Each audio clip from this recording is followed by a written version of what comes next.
2014 में बतौर पीएम जब नरेंद्र मोदी को प्रोजेक्ट किया गया था, उसके बाद से लंबे समय तक एक नारे का इस्तेमाल किया गया। नारा था कांग्रेस मुक्त भारत। लेकिन इस दिशा में अब बीजेपी नहीं बल्कि वो दल काम कर रहे हैं जो कांग्रेस के साथ गठबंधन में शामिल थे। अब सिर्फ अंतर इतना है कि टारगेट कांग्रेस नहीं बल्कि प्रधानमंत्री मोदी का चेहरा है। आखिर क्यों? राजनीतिक पार्टियों में जारी सत्ता की लड़ाई एक चेहरे पर सिमट गई है। कहां से शुरू हुआ बीजेपी के खिलाफ गठबंधन का खेल, जो पीएम मोदी के कद के आगे भी बौना साबित होने लगा। देखिए मोदी, हार्बिंगर ऑफ चेंज।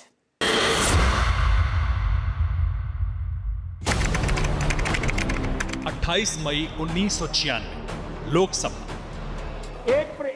इस सदन में एक एक व्यक्ति की पार्टियां, एक एक व्यक्ति की पार्टी,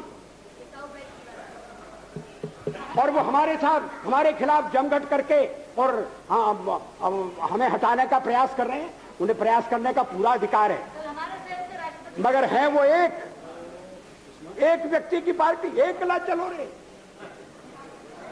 और चलो एकला अपने चुनाव क्षेत्र से और दिल्ली में आकर हो जाओ इकट्ठे रे। किस लिए इकट्ठे हो जाओ? देश के भले के लिए। स्वागत है। भारत में गठबंधन की राजनीति का ये वो अध्याय है जहां कांग्रेस नहीं बल्कि पहली बार ज्यादा सीटें मिलने के बावजूद बीजेपी सरकार बनाने में नाकाम रही थी। उस वक्त सत्ता के केंद्र में भारतीय राजनीति का एक कद्दावर चेहरा था, जनता के सर्वमान्य नेता अटल बिहारी वाजपेयी। हमारे इन प्रयासों के पीछे 40 साल की साधना है। 1996 के चुनाव में बीजेपी सबसे बड़े दल के रूप में उभरी थी, लेकिन पूर्ण बहुमत के अभाव में 13 दिन तक की सरकार चली और फिर गठबंधन की राजनीति की सरकार का चेहरा बने एचडी देवेगौड़ा। लेकिन भारतीय राजनीति के इतिहास में जो पहली बार हुआ वो गठबंधन के कॉमन मिनिमम प्रोग्राम वाले धर्म के बिल्कुल विपरीत था। इसलिए 10 महीने बाद प्रधानमंत्री का चेहरा बदल गया। नया चेहरा बनकर उभरे इंद्र कुमार गुजराल, जो बिखरे हुए कुनबे को समेट नहीं सके, और फिर अटल बिहारी वाजपेयी की वापसी हुई। लेकिन इस वापसी की बुनियाद 70 के दशक में पड़ी थी। उन्हें यह भी समझना चाहिए कि मैं सबसे बड़ी पार्टी के नेता के नाते राष्ट्रपति महोदय द्वारा प्रधानमंत्री नियुक्त हुआ हूं। नवंबर 1978 संसद भवन।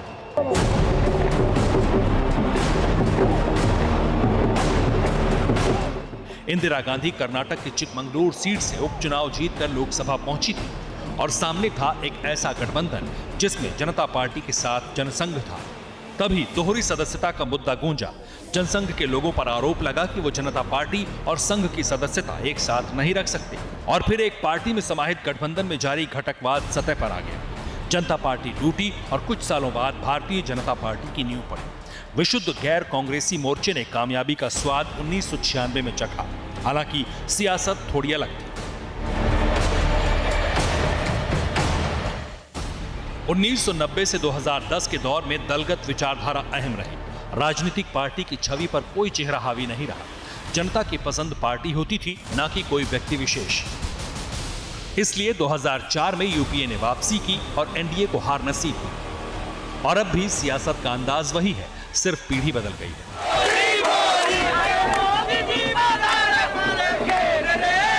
जो मंत्री बनना चाहता था वो मुख्यमंत्री बनना चाहता है, जो मुख्यमंत्री था वो प्रधानमंत्री बनना चाहता है। तो जो अनुपात में मिलना चाहिए शेयर, उसकी बात पीछे चली जाती है, तर्क पीछे चला जाता है, भावना हावी हो जाती है और वो महत्वाकांक्षा उस गठबंधन को तोड़ देती है।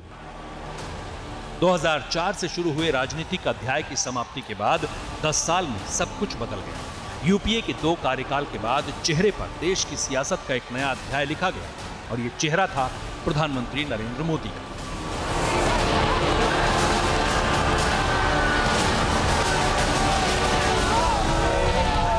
मैं नरेंद्र दामोदर दास मोदी, तत्कालीन गुजरात के मुख्यमंत्री नरेंद्र मोदी देश में बीजेपी का चेहरा बन गए। ये वो वक्त था जब बीजेपी के समानांतर नरेंद्र मोदी खड़े हो चुके थे और देश की जनता ने उन्हें सिर आंखों पर बिठाया।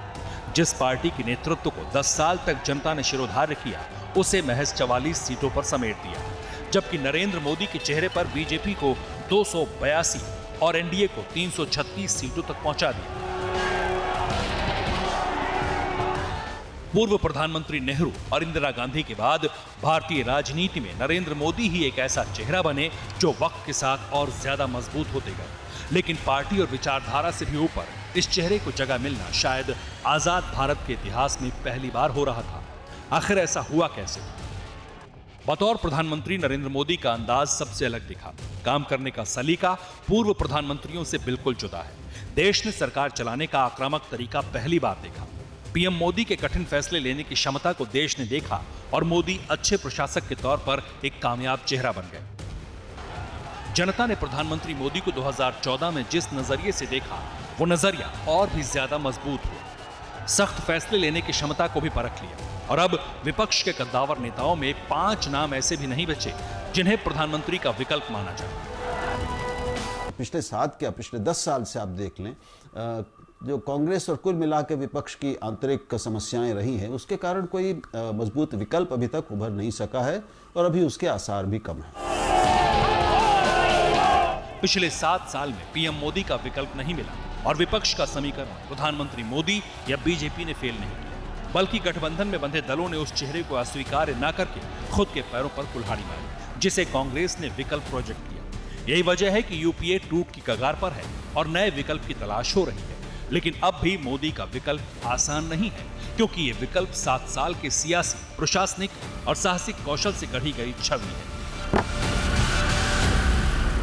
देश बनता है अपने नागरिकों से, ऐसे नागरिक जो अधिकार के साथ कर्तव्य पर भी ध्यान दें, जो सच्चाई का आदर करें लेकिन असत्य से लड़ना भी सीखें, जो सिर्फ जानकार न बने बल्कि जागरूक भी रहें। इस काम में TV9 डिजिटल है आपका मददगार लगातार, ताकि आप भीड़ का हिस्सा न बने बल्कि राह दिखाएं भीड़ को। देखते रहिए TV9 डिजिटल।